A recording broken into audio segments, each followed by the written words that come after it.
Please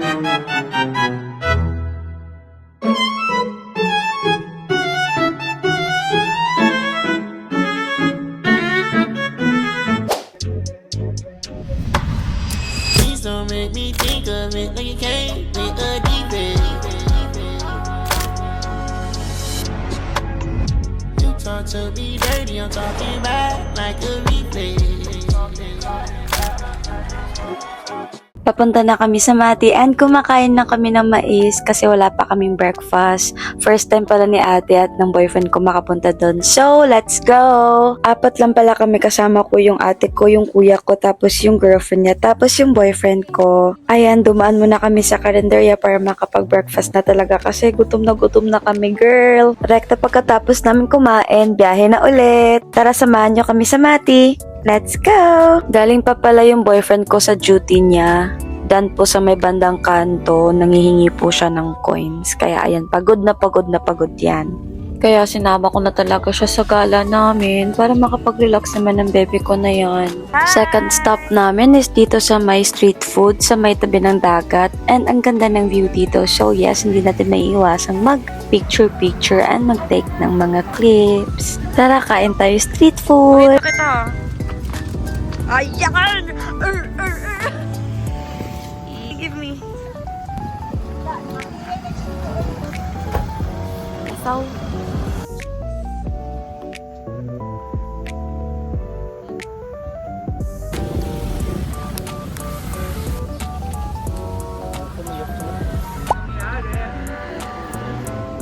Wait, ang init, boy.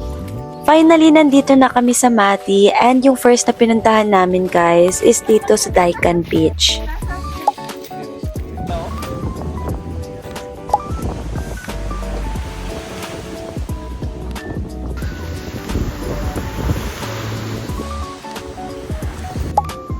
Ini-enjoy lang namin yung oras namin dito sa Daikan Beach, tsaka yung view talaga, sobrang ganda. Mamaya pa kasi kami maliligo since mag-change outfit pa kami sa Airbnb namin. Okay, so iiwan ko muna kayo Watch yun na lang muna kung ano yung mga trip na ginawa namin dito.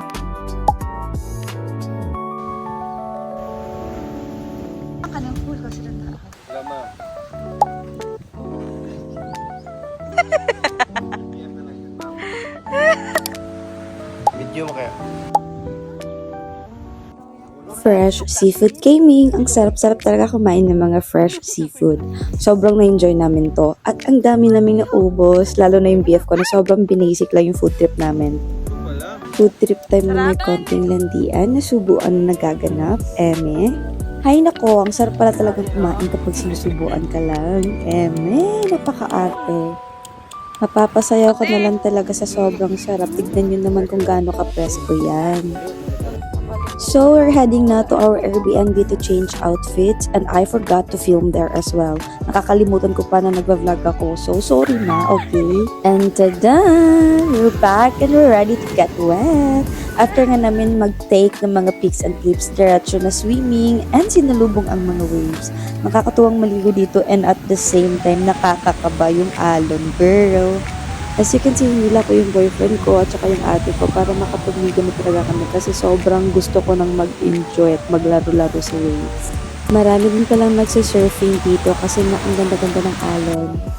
Saktong-sakto nga pala yung pagpunta namin dahil may sea turtle hatching pala nung magaganap. So kami yung gumawa dahil bida-bida kami. Charot lang. Sila po mismo yung nagsabi na kami na daw yung gumawa ng release. So, pwede kang mainggit, pwede din hindi.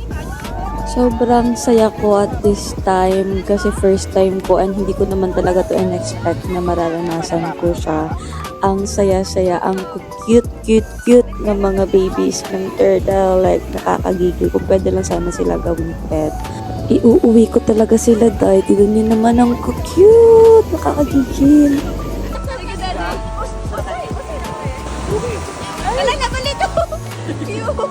Fast forward, dinner time for our first day here and we decided to eat sa barbecuehan and hindi naman kami nagsisi dahil masarap yung napuntahan namin kainan.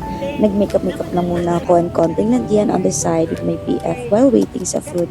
Kasi lately, sobrang attached ko na talagang mag-ayos. It's like my daily therapy. Unlike before na so tamad ako mag-ayos, girl, like for real. O, di ba ang gara ng vlog ko, hindi ko man lang nagawang mag-clip while kumakain and yung food mismo dahil nilamon ko na siya kaagad, girl. Guistom na masyado si madam. Pero okay lang yan, babawi ako next time. Okay, tao lang din naman ako eh. Right after our dinner, we went to DSR for our night chill bonding. Maganda kasi spot dito and mostly dito talaga tumatambay pag gabi na para uminom o mag-chill. We enjoyed our time here. Like, sobrang chill lang kasi ng atmosphere and the gravity of the earth is given. Vlogger po ito. Te, layo na nga kayo. Uy, layo pa yan eh. Tingin. Tingin.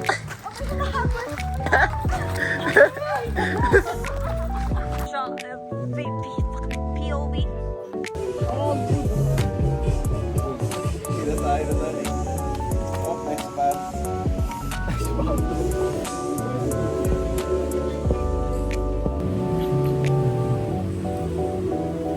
Post there.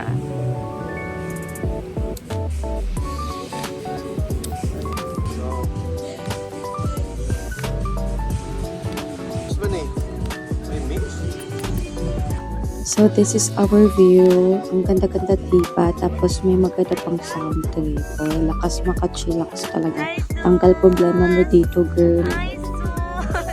Nagkakay ng barbecue look. Patay. 1, 2, 3. 3, 2, 1, go. Kita dad, kay Mura, manig. Short clip lang man isa kong mini vlog, short vlog. Yan, ito real short.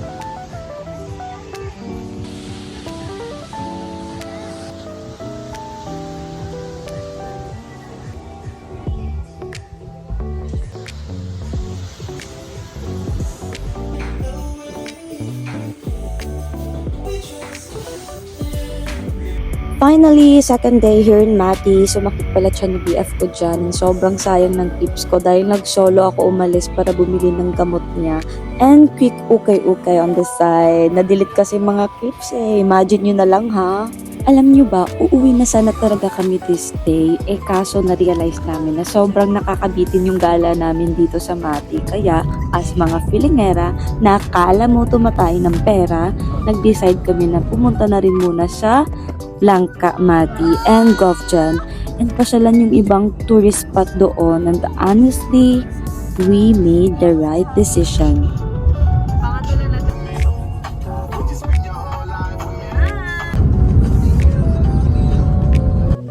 May nadaanan na naman kaming street food, kaya kumain muna kami saglit. Kumain ako ng maruya. Hindi ko alam kung anong tawag dyan sa Tagalog, but yeah, it's saging or banana. And then, kumain na din ako ng siomay and basta, kinain ko lahat ng pwede kong kainin dyan kasi ako ay si Lamonera.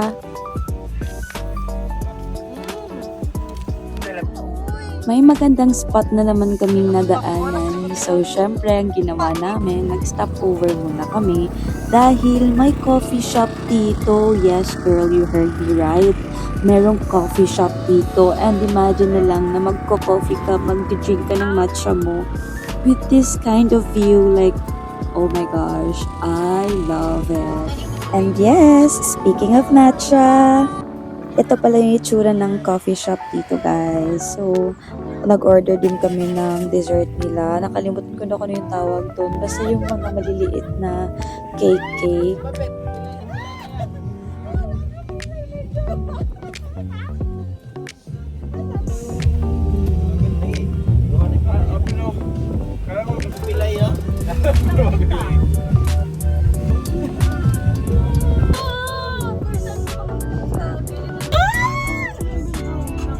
Sabi sa'yo, babe, di ba, babe?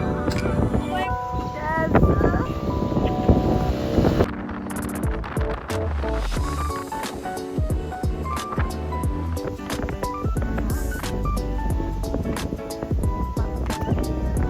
Mati.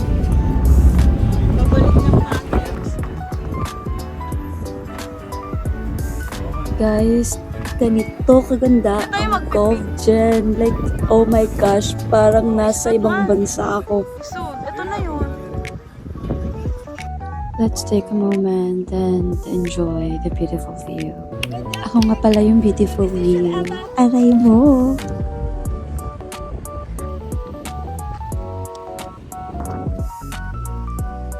Welcome to Barangay Laban! Langka! Langka!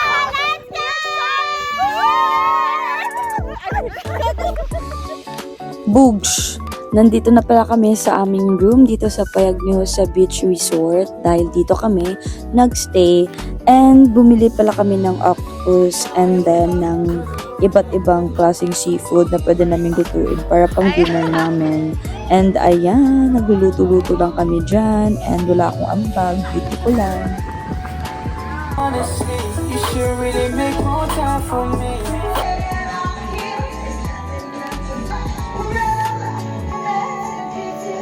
Tabangan, tulog. Luwasap.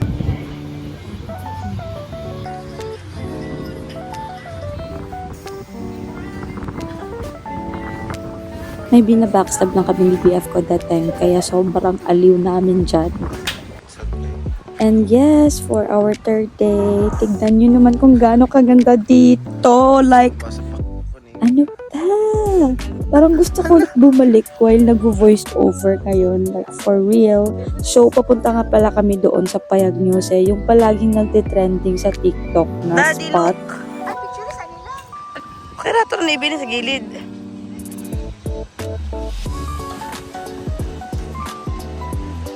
.5 birthday. Iwag mo. Ay nako guys, ang ganda-ganda dito. Kaya kung may time kayo at may budget kayo, puntahan nyo na din to. Ilagay nyo na to sa bucket list nyo. And as you can see, hindi talaga siya high tide. Kaya hindi natin siya ma-appreciate katulad na nakikita natin sa TikTok trends. But overall, ang ganda-ganda. And pakak na pakak yung lighting dito guys. So yeah, ganda-gandaan muna ako dito na side. Oh, nakita na ako sa kumbag.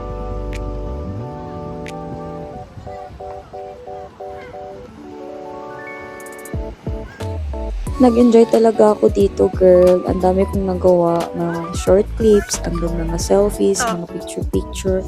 Kaso nga lang, yung kalaban ko dito, ang init-init. Pero it's worth it naman, so why would I complain?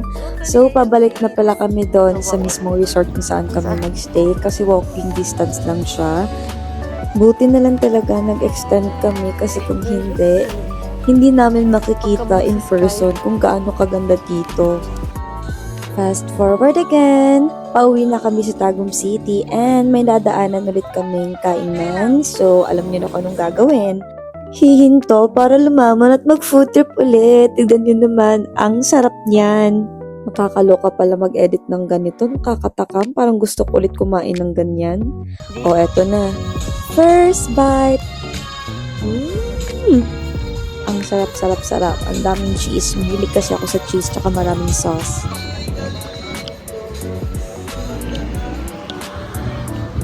Next target is itong masarap na mangga.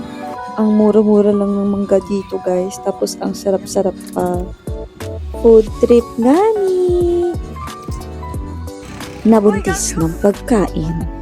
Ayan, huminto muna kami saglit kasi nag-lunch muna yung dalawang magjowa, yung kuya ko, yung partner niya. And bumili din sila ng mango float. Buti na lang talaga nag-stop over ulit sila kasi may mango float. At dahil wala na tayong magawa at nasa biyahe na, di kinulit ko na lang yung jowa kong malakas mang-asar.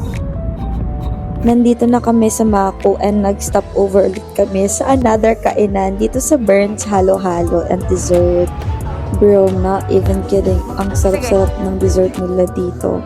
One fun fact about me is that I love mais con yellow more than halo-halo and that's why I ordered mais con yellow. Also got their banana bread which is super yummy and for its price, it's worth it guys.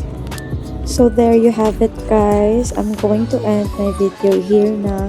And sobrang thank you kung hanggang dito nanood kayo. And hopefully manood kayo ulit sa next video ko. Bye!